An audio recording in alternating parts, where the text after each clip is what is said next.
Or welcome back to Building Dad Bod 2.0. Sunday was squat day, starting off with box squats. So changed my setup here a little bit onto the bench, 17 inches. So I'm lower than I was going to the sandbag with the bumper plate under it last week. Went up another 6 pounds to 346 pounds this week. So I'm PRing on box squats here. I've never hit this for a double, let alone a triple, but my legs are having a really hard time shedding the fatigue in the cut here the last couple weeks. My lower back's kind of feeling the same way too, just starting to feel really fatigued.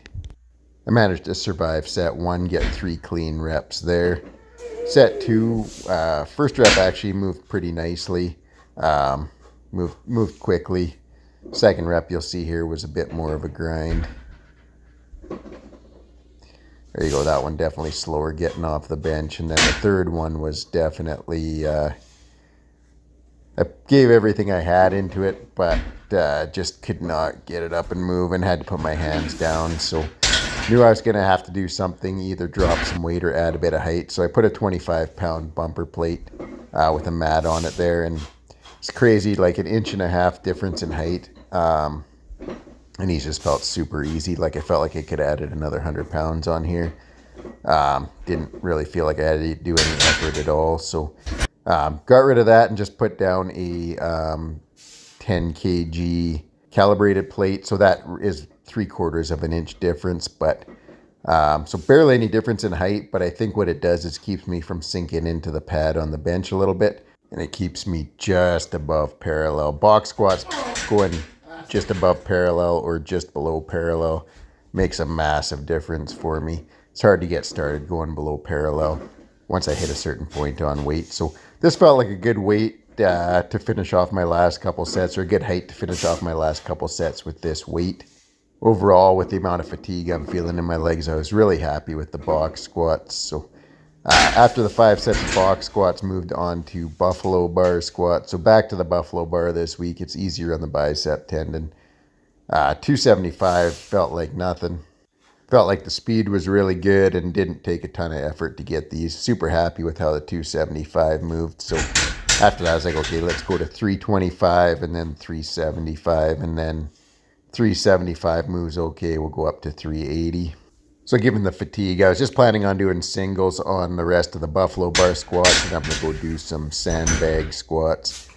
So there you see 325 moved really nicely, no problem there. Went for 375 and couldn't even get out of the hole with it. So that just confirms for me that the fatigue is high right now. So drop back down to 355, 20 pounds off the bar, and managed to get 3 singles here at 355. And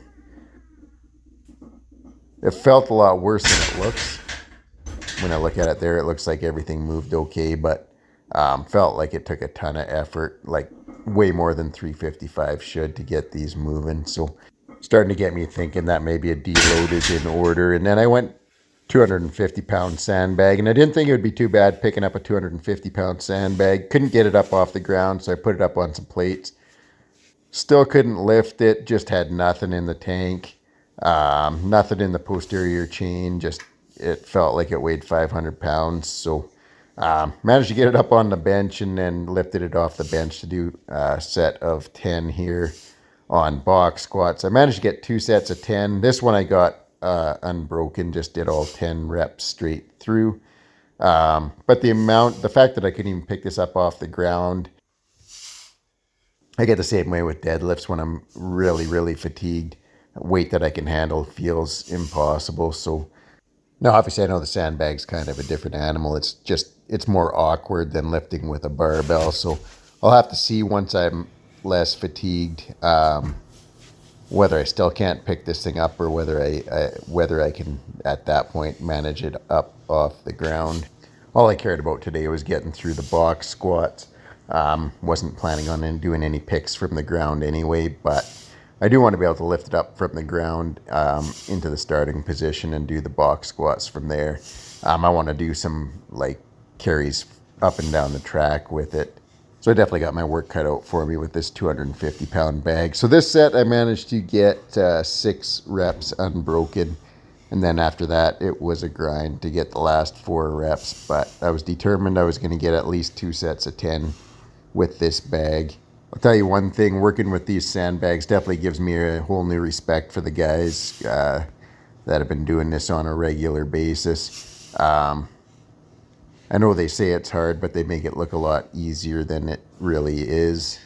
I just watched John Imperial pick a 275 pound sandbag from the ground and then throw it up on his shoulder. Cody just shouldered a 250 pound sandbag like it was nothing the other day. I watched Florian pick up a sandbag while holding his cell phone and did like selfie mode sandbag to shoulder. So definitely humbling seeing what these guys do, but also motivating. I watched Jacob a few months ago when he was peaked shoulder a 280 pound sandbag. So super impressive what these guys are doing. Just goes to show, I know they all said when they started out it felt impossible as well. So gives me hope that I can get a lot better with this sandbag. I know like some of these guys train almost exclusively with sandbags. I'm still doing a lot of barbell work for my primary lifts and then hitting the sandbags later in the workout. So I don't expect to progress as fast as they did or even to the level they're at if I keep using it as a secondary option in my workouts, but I'm loving it.